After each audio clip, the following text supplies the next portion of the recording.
Humanizing benefits, to me, in this organization represents our value add, really our difference, our value add out there to the advisors and to their customers who by extension are our customers.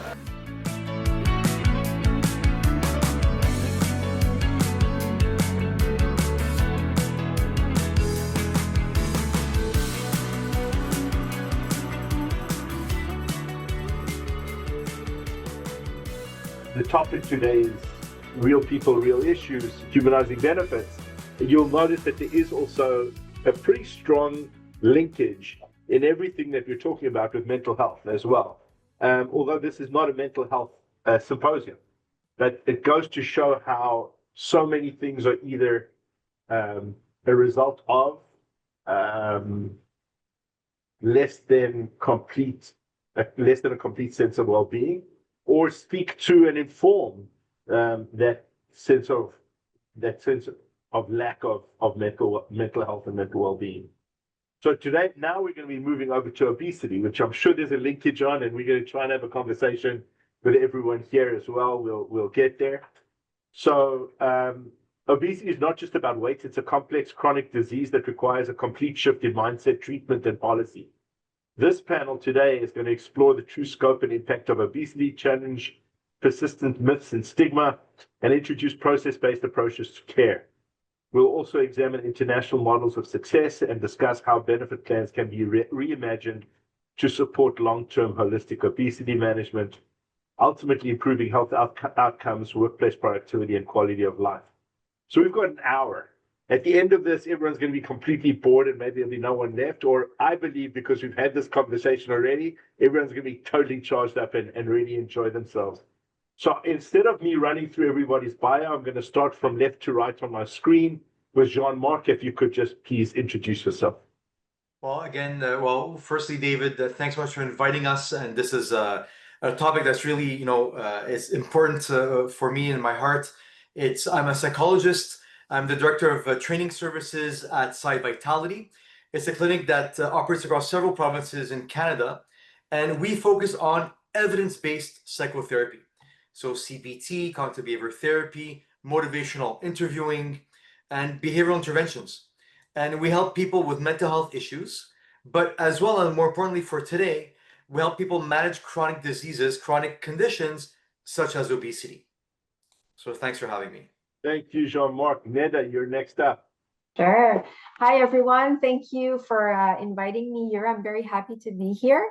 I have to say I wear several hats here. So I work for an insurer. I work for Desjardins Insurance, but I'm also a pharmacist by training. So I work with different patients, so at the community pharmacy, but also I volunteer at Obesity Matters. And that's a patient association that advocates for people that are living with obesity. So I guess with all of these hats, I can most definitely talk about obesity and say that the landscape has completely changed. Neda, you're frozen. You're going to just quickly jump over to Giovanna. Go for it, Giovanna. Sorry, Neda, you froze. Hi, my name is Giovanna Budison. I'm a director of pharmacy benefits at Equitable Life.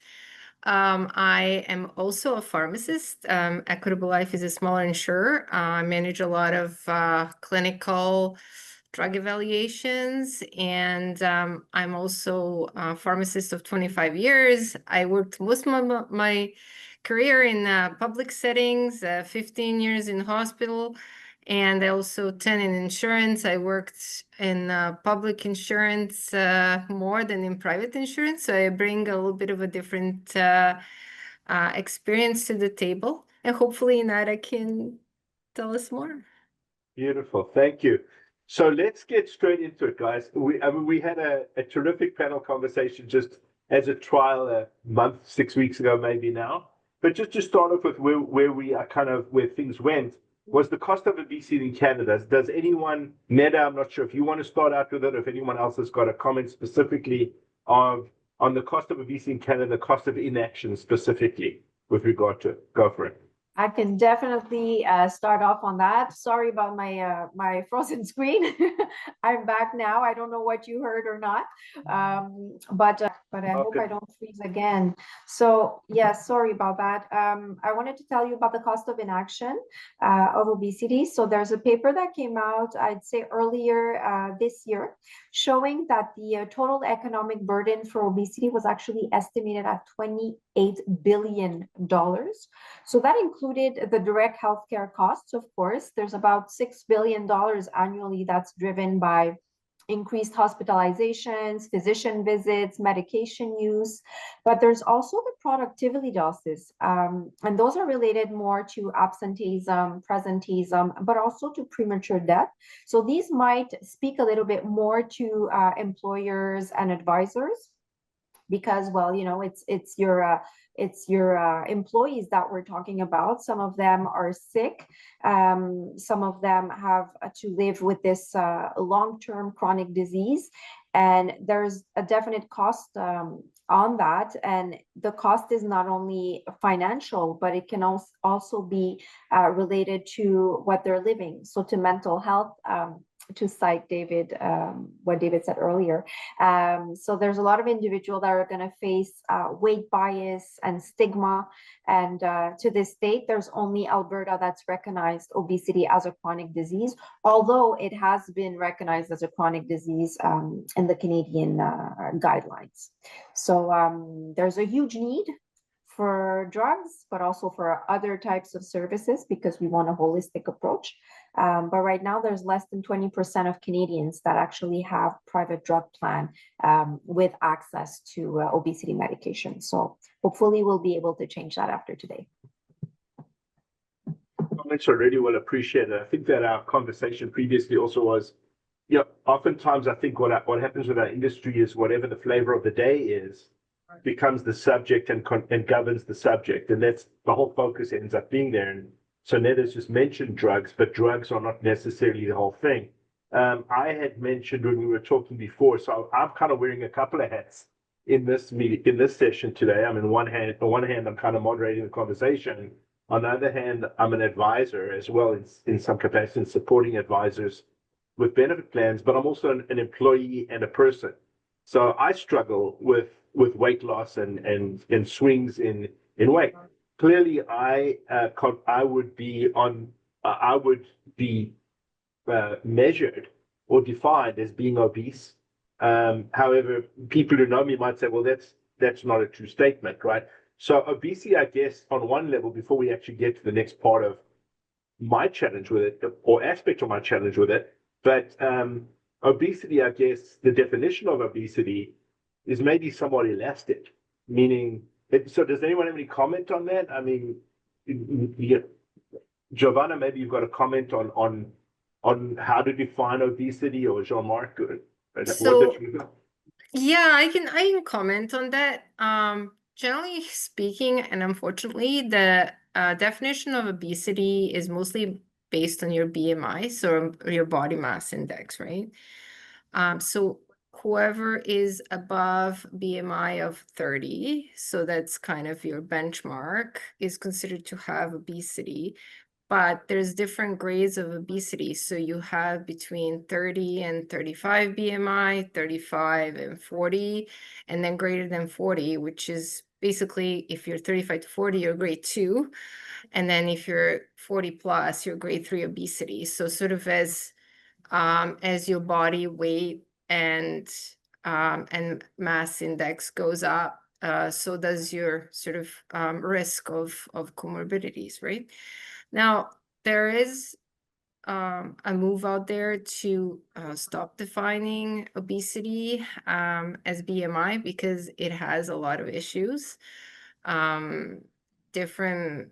It doesn't take into account, your ethnicity or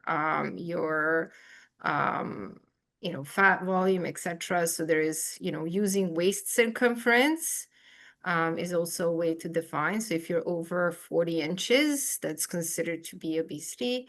However, it's not something that is used a lot, because there is no really strong consensus for it. And also percent body fat, right? So greater than 30 to 35%, it would be obesity. But again, BMI is used I think a lot of researchers are looking for a better answer. If I can jump on that, I would just add that the newest definition of obesity also includes the fact that whatever this is needs to also impact your health. So if there's no negative impact on your health and it's just a little bit of extra weight despite your BMI being higher, it doesn't necessarily mean that you are living with obesity. So it doesn't necessarily require treatment either. And there's this new paper again that came out dividing obesity in like clinical obesity and preclinical obesity. So it's another way for people to classify and to see if physicians should actually treat that obesity or not. The downside is that all the guidelines are based on the BMI, like Giovanna said. So it's hard as an insurer, it's hard as a physician, it's hard as a pharmacist to not use BMI because that's the clinical marker that we have, but it's just not the right one. Yeah. Do you And I think just it's want to add oh, to look, it, if you look at, you know, this whole obesity is a chronic disease, this element which neither you're mentioning about is, you know, your body image acceptance, right? So this has to come in. So this is what I think Jean-Marc can tell us a little bit more about, is how that jives together, right? On one hand, you know, you're told you have a chronic disease, and on the other hand, you know, you have this movement to say, you know, I have to, you know, accept myself. But I think, you know, with that redefinition, so it's not based on BMI, we might actually have a better answer how to marry these.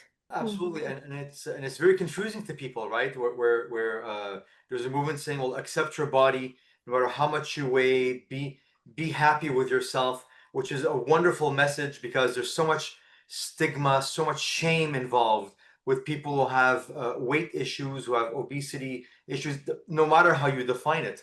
There's also people that will have these types of shameful emotions, or they'll have these negative emotions, and they may not even be defined as obese. So I mean, there's such a large variability over here.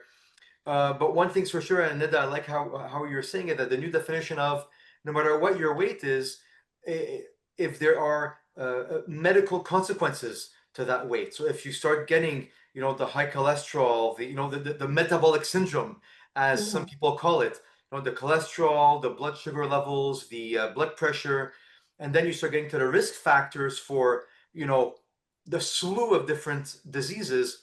Well, that's where we have to look at it carefully. But you're right. I mean, what we want to do is, and it's again, it's sometimes it's a paradox for people. You know, how could you accept yourself as you are right now, yet still strive to lose weight or still strive to eat healthier? So that's where psychology comes in, because it is possible. So I could love myself no matter how much I weigh, but at the same time, I want to engage in healthier habits, healthier eating, taking my medications, doing my exercises. So both, you could do both at the same time. Some people think that it's either or. That's not true. let me ask a question if you don't mind. I mean, this is interesting. We're going on a slightly different conversation than we had last time. But as advisors, considering these definitions of obesity as body mass index, which seems to be perhaps a measure that is no longer, clearly you're saying it's no longer appropriate, and perhaps we'll look back on this 20 years from now and go, we really used to treat it that way. Like in the old days when they used to bleed you, I guess with leeches or whatever, they did that, think it was working. But I think maybe we're so far off, it's like we'll look back at this and chuckle a bit. But the question then becomes for advisors, and I'm not sure how I'm throwing this question to, so you can all just jump on it. But do we wait for you people to lead the charge, or do we have to start to reframe the way we have conversations about obesity, weight loss, relationships with food, etc.? I don't even know how to define it anymore. Or so do we start to find our own language for it and talk to our customers that way, related to benefit plans and how we can support in the workplace? Or do we wait for the professionals to define for us what obesity is? I think we don't have a choice but to let the professionals define it, because we always need to, as insurers, we need to base ourselves on a reference. So I can't just make up something. I need to be clinical. If it's not in the clinical guidelines yet, it gives me an indication that perhaps I can take it into consideration when I'm analyzing a case. But it cannot be the sole thing I look at. BMI is still the basis of all the clinical trials that were done. So it's very hard to close your eyes on that. Maybe let me reframe the question, Neda, because I hear your pushback on the question. It is actually a weak question as framed. But the question really becomes is, clearly from our conversations, obesity is a far broader situation than obviously both from a treatment perspective, from a causation perspective, etc. And I'll ask my own personal question in a moment around that. But what language do advisors need to start to find and establish in order to be asking the right questions of their customers, in order to have an effective conversation and then link whatever they find with regard to obesity and the need for management or intervention in a given workplace with appropriate solutions. So, we had the conversation last time that just as one indicator from my own perspective, and I'm not sure this kind of narrows your answer or if it still leaves open for everything, but my experience with weight loss is a sense of failure. And it's a mental thing. It's like kind of you think of a Zen master, and a Zen master is someone who, or you see Mr. Miyagi in the Karate Kid, and he teaches this kid to overcome everything and be precise with his mental skills in order to get somewhere. And I keep thinking to myself every time I go on diet or something like that I failed. Like, why, as an adult, a reasonably well adjusted adult, I can't get myself to actually executing on a permanent basis and change my habits and relationship with food to overcome this thing. And that's where I come to it from. So I'm kind of going, well, maybe Ozempic is the right thing for me, or and is that necessary? So does that provide some guidance as to how do advisors start to interact with this and understand how to connect and drive solutions into the workplace? So I think the first thing is to look at the different pillars in obesity. So the first pillar, like you said, is of course nutrition. You've got your physical activity, you've got psychology, which Jean-Marc is going to talk about. But if you just focus on drugs, that's just not enough. And what you need to realize is the notion of the best weight. So what the best weight is, it's been defined as the weight at which you can thrive, that you can sustain throughout the years, with great habits that you've put in place. But to get to that best weight, of course, you're going to need help. So if you had hypertension, we wouldn't just ask you to, hey, listen, okay, well, stop eating salt and just move a little bit more and drink water, and that's it. You're cured. So that's not how it's going to work. You're going to have to, yes, put some of these points in, but you're also going to turn to medication. So obesity shouldn't be treated differently. And I think that's what the advisors need to have as a message, is that why do we segregate obesity? If we truly believe it is a chronic disease, which it's been proven it is, the SELECT trial was a trial that recently was done with semaglutide on patients living with obesity. And it literally showed a decrease in cardiovascular events, in also in stroke. So there's a purpose to using these drugs. And it's not just, just fantasy just because you want to be lighter. It's because there's a medical reason behind it.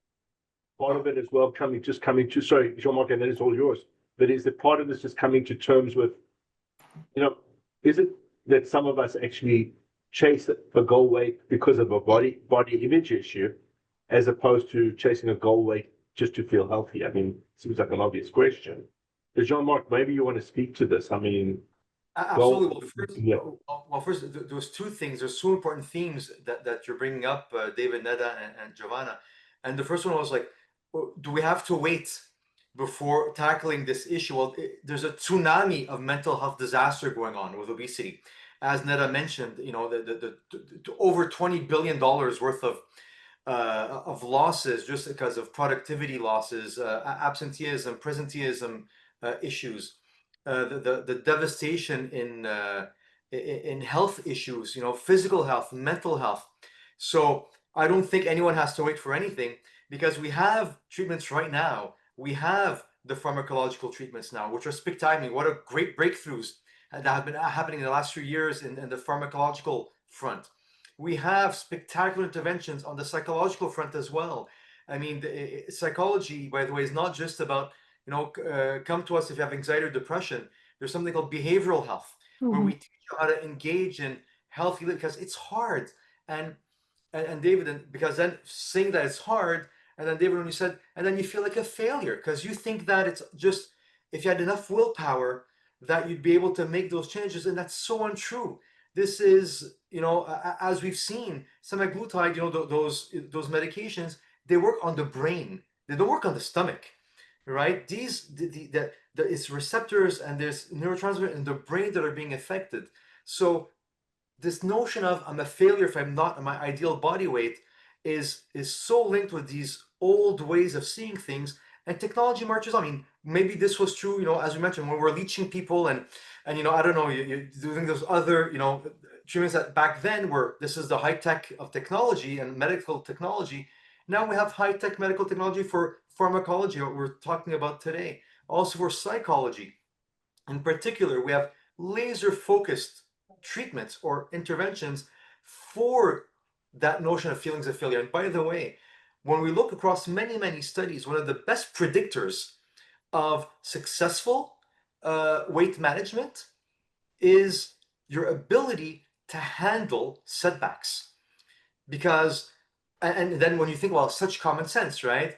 If you get a setback and you give up trying, to do what you got to do, if you give up taking your medications, if you give up seeing your healthcare professional, if you give up seeing your, by the way, nutritionists, also your kinesiologist, everyone who's involved, and which there's coverage for. I mean, there's coverage for, not only the pharmaceutical interventions, although very minimal, as Neda said, it's only 20% people are covered, but there's also the psychological interventions, nutritional, kinesiological, all of that together. It's a multi-dimensional, it's a multi-factorial type of interventions that we need. But in particular, it's the mindset change that needs to occur. And within not only the advisors and the healthcare professionals and society, but also the person struggling with the weight loss, that it's not their fault. It's not their fault. It's neurobiological, it's psychological. But good news, there's help, and it's hard to do this alone. So anyway, David, just when you mentioned about, that feelings of failure, I had to bring up that notion of when you have that setback, those that actually get back, to trying and get back to getting the help they need, they're the ones that have the successful outcomes. I don't want to keep it focused on you, Jean, but the last time you had made this comment about result-based goals versus process-based goals. Yeah. Right. So maybe you could just elaborate on that a little bit. I'll explain. And this is a way to lessen a bit the pressure on people who are struggling with weight or struggling with healthy habits, and also a way for everyone around them, and for the advisors, for insurance companies, for health professionals, for everybody to notice that it's evident when you think about it, but you have to think about it. There's result goals. For example, lose 20 pounds. That's a result goal. And again, if you want to go with definitions of BMI, which I know some people have are not happy with, but just for an example, lose 20 pounds is a result goal. Mm-hmm. You can't lose 20 pounds. You can't just sit there and go, okay, I'll lose 20 pounds now. No. There's something called the process goal. What will you do? What process will you go through to attain that goal? And the process, for example, take your medications. And it's hard taking medications. There's a lot of people that try the medications, and it's so one thing is the process goal. Get motivated. Keep on taking your medication. If you stop taking your meds, please talk to your healthcare professional about it. Don't stop taking it and then feel shame. Ugh, my doctor or my pharmacist is going to be mad at me that I stopped taking my medications. No, please. When you stop taking them, it's the most important time. Reach out to your pharmacist. Reach out to your healthcare professional. They'll help you. So the process goal is for example, take your medications as prescribed, eat well. By the way, even when you're on these spectacular medications, you have to change your eating habits. A lot of people don't realize they have to increase your protein intake when you're losing a lot of weight. And it's very hard. So a lot of my clients who are on these spectacular medications, they struggle because your doctor says, now you got to eat 100 grams of protein per day. And go, oh my God, but I'm not hungry. I'm not hungry. How will I do this? Well, there's mental hacks. There's neurobiological hacks. There's ways that, psychologists and pharmacists and medical doctors can help you to reach those goals. And that's the process. So eat better, exercise more, take your medications. That's the process. And if you follow the process, well, odds are you're gonna reach that result goal that you're looking at. So, yeah. sorry, Yeah, I'm talking so much. But the last thing is, if you focus on the process, it's hard to say that you failed, because if you didn't eat well 1 or 2 days, that's fine. But if your only barometer of success is when you put your feet on the scale and say, I'm not meeting my results, that's devastatingly, difficult for a human being. But process, you always could, you could do better tomorrow. So sorry. So if you're training to run a marathon, and it's a 26-week training process to get there, and week 1 is X, week 2 is Y, etc. as you go through it, and one of the weeks you feel you just can't do whatever the schedule was for that week, so you kind of failed. That doesn't mean you don't get back on for the next week and just get there. It's part of the process. It's an interesting approach. But so my question would be is, where do we go? If it's about process, is it a dietitian? Does my benefit plan include a dietitian? Does my benefit plan include cognitive behavioral therapy or a therapist? Is it a athletic therapist? Is it my doctor? Is it a personal trainer? Who do we go to kind of help to get a healthy process underway? Because Weight Watchers is going to tell me it's this way, and Noom will tell me it's that way, and my fitness pal another way, and my therapist will maybe tell me something else. I don't know. So the question is where do you go? Who is it that can help us to make sense of a pathway forward, to have a practical process oriented goal, I guess, which is it's process oriented, process solved. Is that a fair question, Giovanna? Yeah, I think it's a fair question, because I think what we don't have in Canada is public funding for multidisciplinary care for obesity, right? And that is a big issue. I think that you need all of these specialists working together, and individually, it just gets way too confusing for a person. So if you look at some models, for example, England, they do have publicly funded weight loss clinics. Now, mind you, access to them is difficult, and getting capacity for it is difficult. That's why they're trying to develop some digital solutions that would be also multidisciplinary. So you'll be working with different apps. So they have several different apps that have been developed for this. But again, it doesn't work in isolation. You do have to see someone in person. And they're basically trying to increase access, especially in smaller towns. Unfortunately, they're still at the point that only about 1 in 10 people that are eligible for this care can actually get it. But there are lots of people working on this problem right now. So when you say can get it, is it because they're while eligible somehow cannot? There's not access for them, or is it because they're not going? They're not. It's just the capacity of those clinics is not there, right? And then I think that there are some statistics that it'd be every 3rd person, even higher in some areas of Britain, that would be going to these clinics. So again, that would be something that would completely overwhelm their healthcare system. It's also a fact that there were estimations that if they were to provide based on the indication, so the prescribed indication greater than 30 BMI medications to all people in Britain, that they would that would be more than their entire expenditure on drugs all put together. So there is basically a need to provide this, and in Britain they've gone with different models, so they don't use 30 BMI. You cannot get into public funding using that BMI. It's over 35, and with the healthcare comorbidity. So even though the drugs are not indicated, so that the official indication is may be different, the actual funding is for what I was talking about, grade 2 obesity, for example, and with comorbidities. So yeah, we're talking here about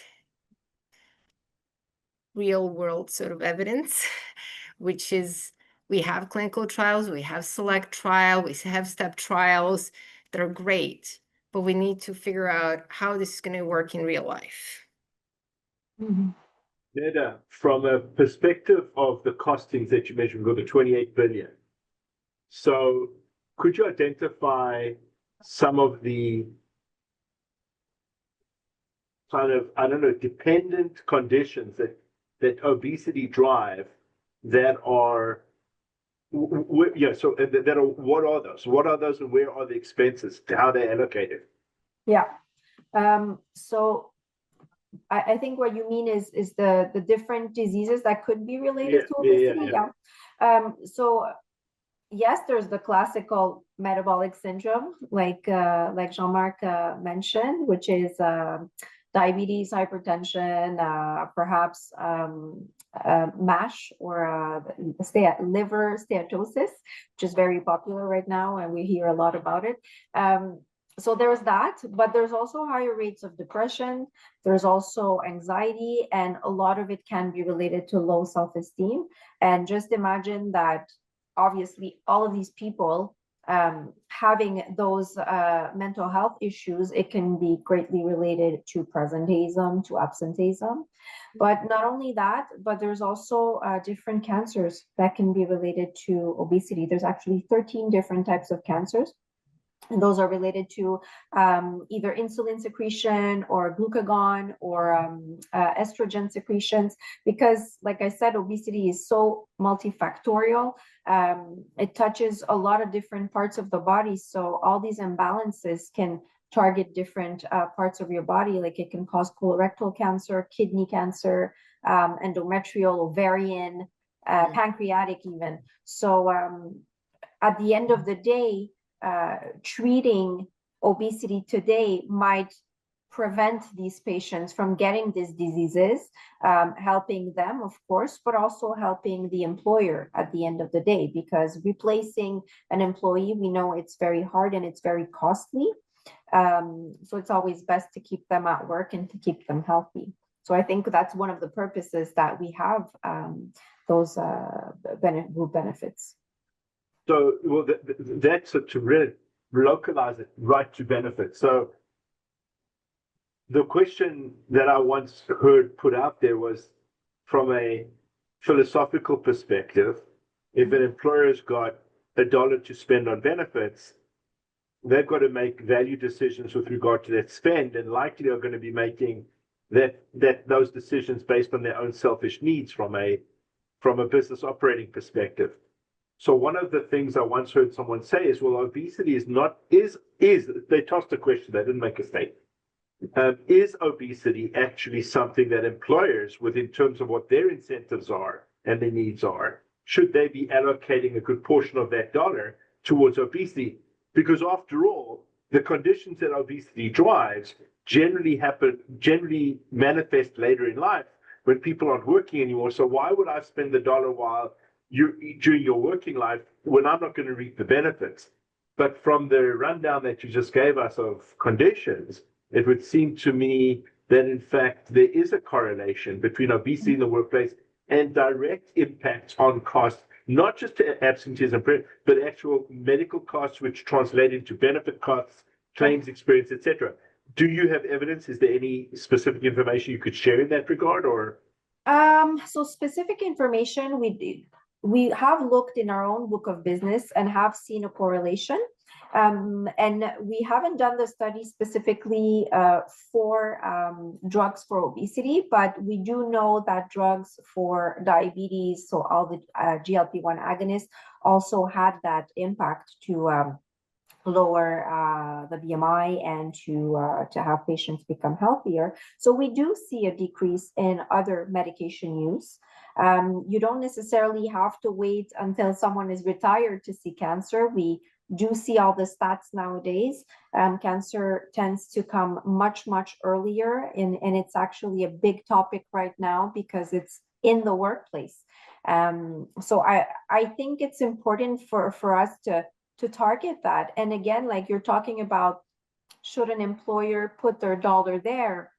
Well, I think obesity today is what depression was maybe 30, 40 years ago.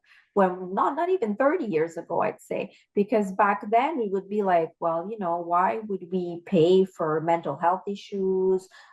This person might be crazy. There's such a huge stigma attached to depression back then, but that is attached to obesity today. So we've grown to accept depression as a disease. Why aren't we growing to accept obesity as a disease? Why are we discriminating?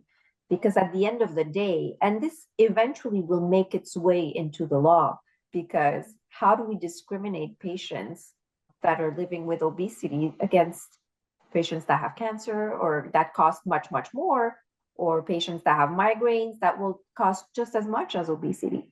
So, you know, we have a lot of ethical questions to ask ourselves. Yeah, I think I just want to add to that. I just want to say that there's not much research out there, right? And as said, you know, there's internal kind of investigations which I've read, you know, PricewaterhouseCoopers, you know, etc. Their estimates. They are trying to. I talk about England a lot because they are a bit ahead of us in some of this, because these drugs have been approved in England. Actually, Wegovy for 2 years now, available in NHS, so their National Health Service. So they have done an economic model estimation, so that projects sort of what will happen if this was given to eligible individuals free of charge in the NHS. And they said that it would prevent at least 5 sick days per year per person. Or I think it was something like 12 weekdays unpaid sort of added, so that they could be using for childcare or etc. You know, so it would improve their life. So this is directly related to absenteeism. Unfortunately, when in Canada to the Canadian Health Agency, where I don't think that there was a lot that was submitted with regard from the drug companies with regards to health-related quality of life, because this is difficult to do at this stage of the game. But there are some indications, some modeling that that is available. So maybe we can tell you that in a few years. Yeah. So, yeah, Oh, sorry, go ahead, Mike. Jean. No, go ahead, Jean-Marc, go. Yeah, I was just gonna say that you know, because when you're asking specifically, you know, economically, does it make sense today to help people with obesity? To the employers, obviously, right? And of course, to the individual, yes, there's no question about it. But for the employers, is it worth it? Well, I mean, again, with those 20 billion plus, you know, estimated costs, but within that, they do parcel out the presenteeism cost. Presenteeism, which is really an interesting word. It means you're present, but you're not really being as productive as you could have been. And those are in the billions as well, those costs directly to the employers. So, you know, they're there, but, you know, and as, you know, Neda and Giovanna mentioned, like they may be a little bit more sick, or they get to work, but they're not, you know, really as productive as they could have been. You know, obesity is a risk factor for anxiety and depression.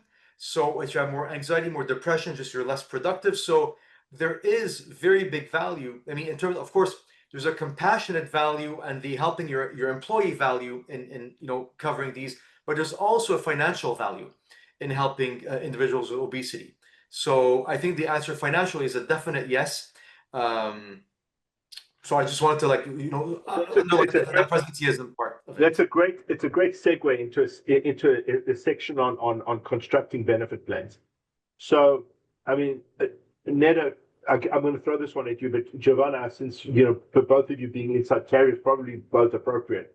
How do you see benefit plans being constructed to provide a holistic weight management support offering as we move forward? First of all, are there new technologies other than the drugs, which we know about, but are there new technologies that are available that somehow could be built in that you're aware of? But what do you see as a holistic benefits offering with regard to obesity management?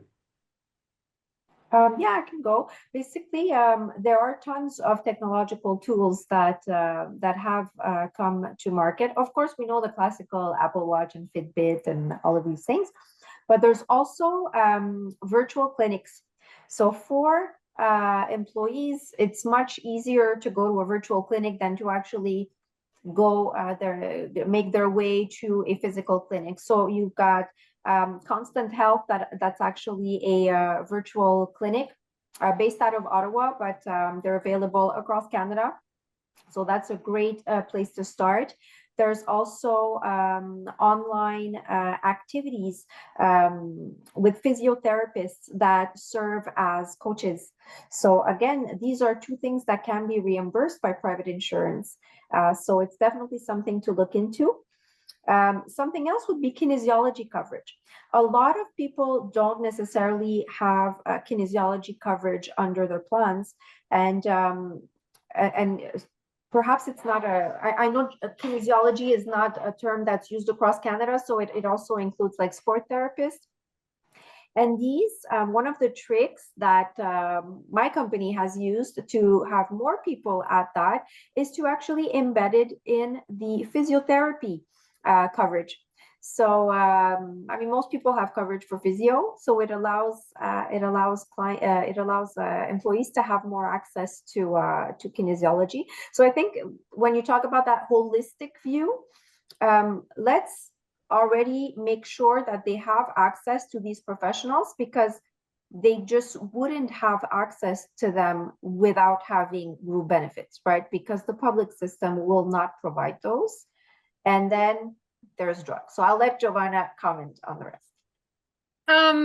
Yeah, I agree. I think there's lots of different things that are offered. So I would, I guess, tell the advisors to look through what's available and to ask these questions specifically for this chronic illness.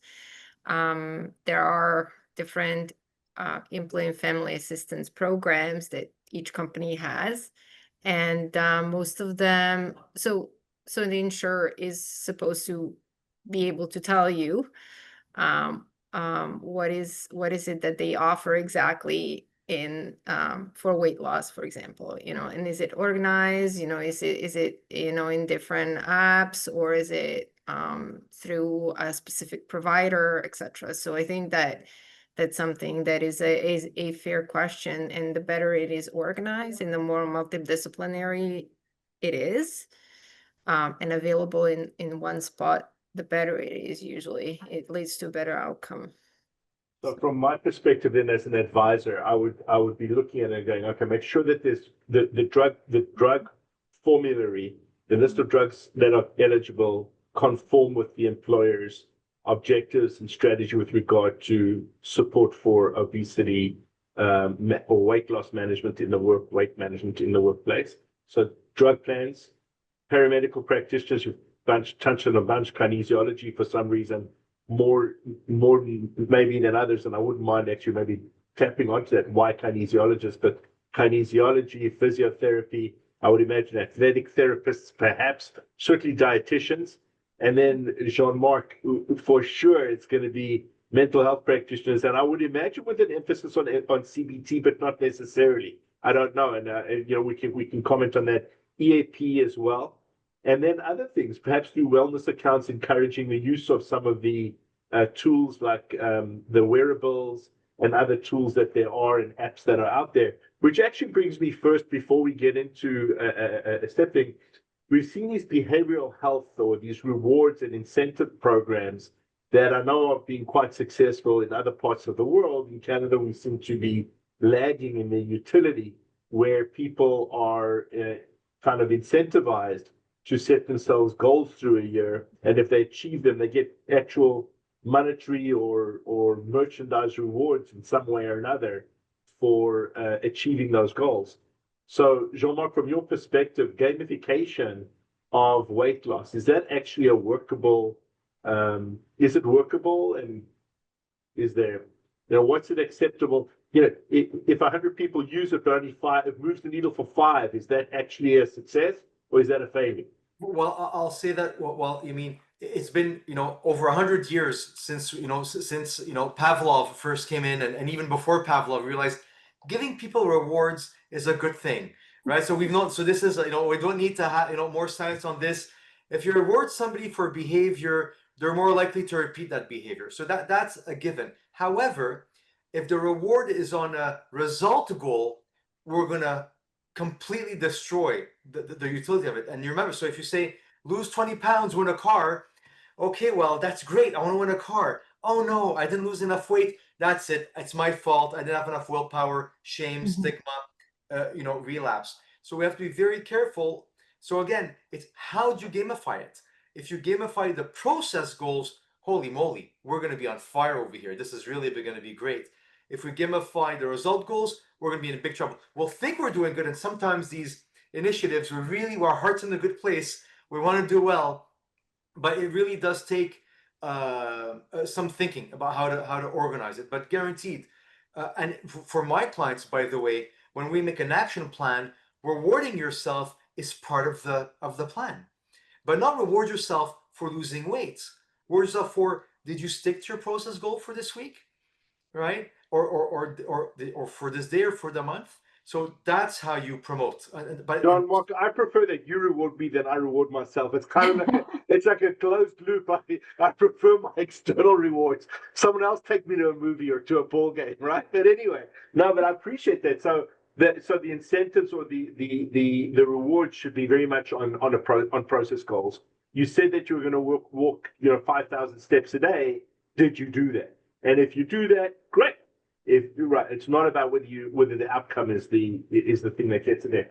So let me ask a question. I'll throw this out to everybody, and maybe we each can answer it differently. But if you were a person who's a plan member, or for that matter, not, what would your first approach be? I've been struggling with weight loss.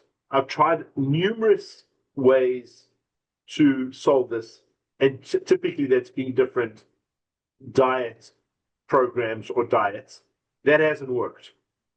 So what's the right place to start, and to get walked through a process that's going to kind of support better outcomes than what we've experienced in the past? And how important is it to have somebody, a professional, support you in making those decisions? Anyone? Jean-Marc, you're nodding. It's all yours. Well, you know what? I mean, because I could talk about this for 3 hours. So I want other people to speak first, but I'll be as brief as possible. I think that you need a plan. I mean, it's so hard to do this by yourself. I mean, like Neda and Giovanna said, it's like, imagine you have diabetes.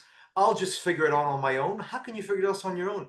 Please go see a healthcare professional. And as Neda mentioned, be it a kinesiologist, physiotherapist, psychologist, pharmacist, medical doctor. Doesn't matter who you go see.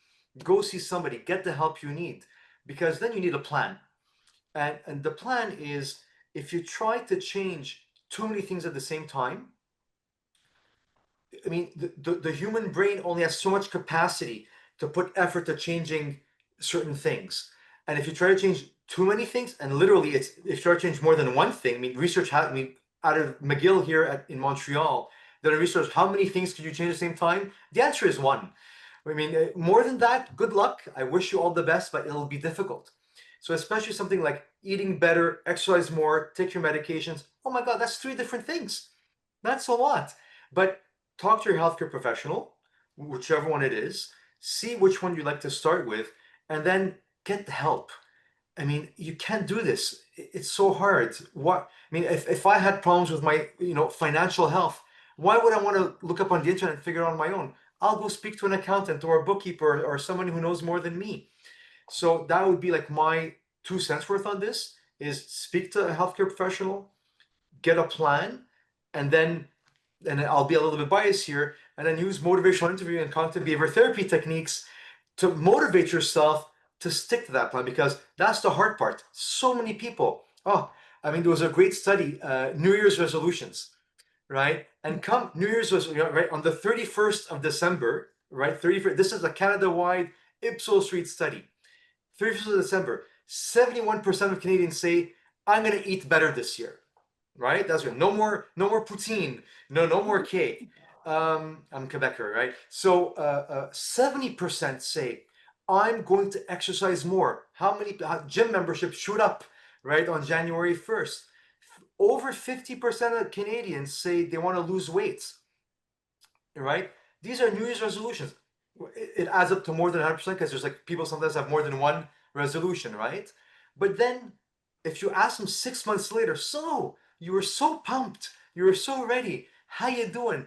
Well, only 30% of people have maintained their resolutions 6 months later. Of course, I'm a psychologist. I like seeing the glass 1/3 full, not 2/3 empty. So it's good. A third managed keeping their resolutions. But for those other 70%, we need help. So that's my number one thing I'd like to say. But over to Neda and Giovanna. I would say that those 30% probably got help. So that's why they're successful. Did, yes, I bet you they did. Absolutely. So I really couldn't agree more with what Jean-Marc said. It's all a matter of whatever fits with your value and your life story. I mean, some people have been to a dietitian in the past. They've already learned how to eat. So why would they go back? Some people, I mean, again, the reasons behind obesity are different for each one of us. So if it's perhaps because your metabolism is slow, well, I mean, it's not so much nutrition that you need help for, it's building muscle mass. So then you would have better luck with going to a sport therapist or a kinesiologist to get that help. But I think ultimately, to get holistic help, you have to go to your physician to at least get a full assessment to know, am I really living with obesity? Or am I just a little overweight? Or am I just, does it truly impair my health? Or do I not have impacts on my cholesterol levels, on diabetes, on osteoarthritis, or, because am I actually living with obesity or not? Because at the end of the day, that will make you decide, are we just putting in good habits so I can live a very long and healthy life?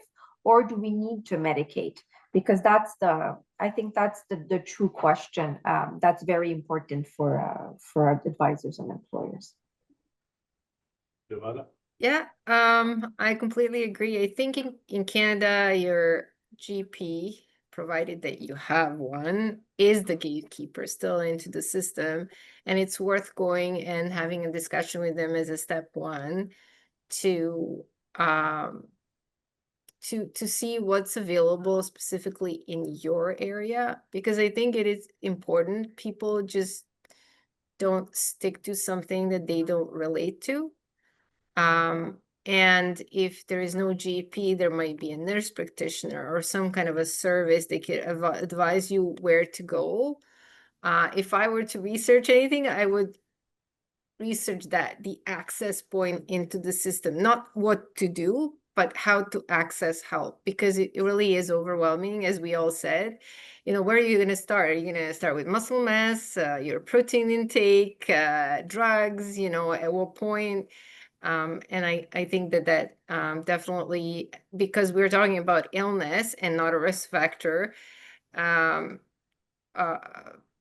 access into a medical professional of whatever sort is in your area is super helpful. I'm going to ask you each to put an employer hat on. Think of yourselves as an employer. And knowing what you know, this is going to be anecdotal. It's probably going to be anecdotal, but probably somewhat informed. So you're an employer and you're making a decision to redesign or reconfigure your benefit plan or to implement a benefit plan. So your current plan covers 100% basic dental and 50% major restorative, so crowns, bridges, and dentures. But there's virtually nothing in place for obesity. There's certainly no obesity drugs included. Wegovy's not there. Any of the others, Xenical and others are not included. It's considered a lifestyle drug, which in itself is odd already. So maybe we can comment on that while you're driving, while you're suggesting. So there's virtually nothing, but you've got this really rich dental plan as an example. There may be other coverages as well that your plan has got that you might want to balance out. How would you value, what should the employer consider in terms of greatest value for them as an employer and a business in making that decision to allocate money towards a really robust dental plan as opposed to maybe weight loss? Any comments? I have to go on this one. Yeah.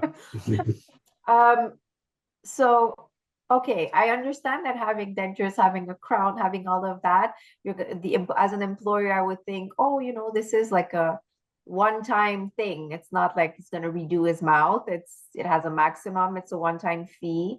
I'm going to put it towards that. But hey, would I rather my employee have nice teeth and a full mouth, or would I rather have my employee be healthy and present and productive? So why do we actually have group benefits?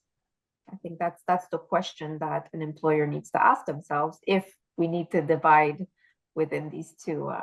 It's such a comment that I mean, so many of us are still making decisions based on what was. This is what benefit plans covered, so I just do that. But it seems to me that there's been so much change and so much abundance now, both in terms of solutions available, but in terms of our of the areas of healthcare that are taken care of in the private sector as opposed to the public. We were in a session yesterday with a carrier that shall remain nameless only because they also do a fantastic job, where there was a physician that stood up and said, really, the only place that public healthcare covers is hospitalizations and physicians. And more of the healthcare pie is now being covered in the private sector, more and more all the time. Yeah.